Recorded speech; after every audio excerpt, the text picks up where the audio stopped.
Hi, ngiyathemba konke kukahle. Bengizenza i-trade breakdown yanamhlanje ngitshengisa ukuthi why ngithatha ama-trade la ngiwathathe namhlanje.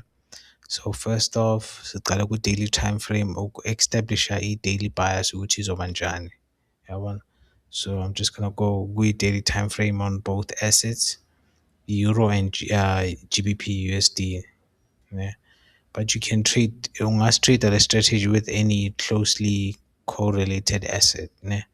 So as uyabona la,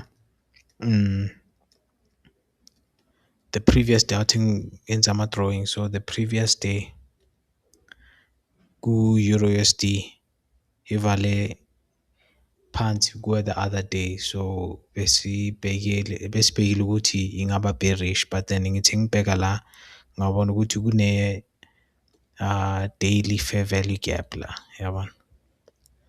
So ngithe ngibona le daily fair value gap ngavele ngabona ukuthi okay, pricing ezalayo mecede iye phezulu, so I was thinking izoba i-bullish day namhlanje.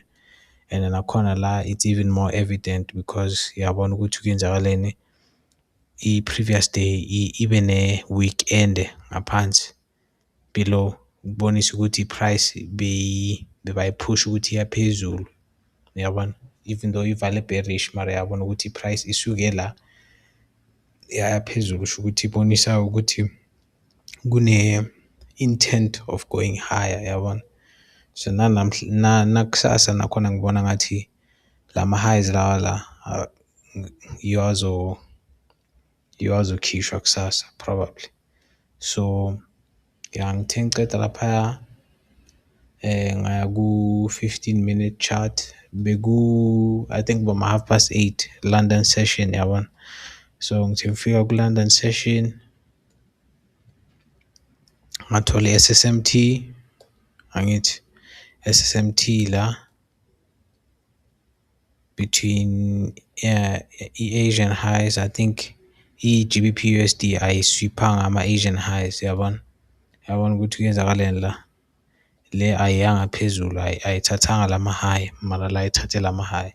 So ngithe ngibona ukuthi ithatha ama-high ngayenzani, ngathatha le candle ngathi TCISD eya phansi, yabona? So ngithe ngiceda laphaya ngangena kwi-trade meceda body closer la, yabona? Mara as you can see la, ikuphi le trade lengithathile, I think it is side, yeah, ngoba vele ayihambanga kahle ngoba ekuqaleni yenzeni i-validate le TCISD, yabona? La nge-body close meceda yaya phezulu, yakhipha i-stop sami, ya-validate ini i-TCISD, meceda lapha nakhona yavala futhi stop ngoba igcine yenza igcine yaphansi nakhona.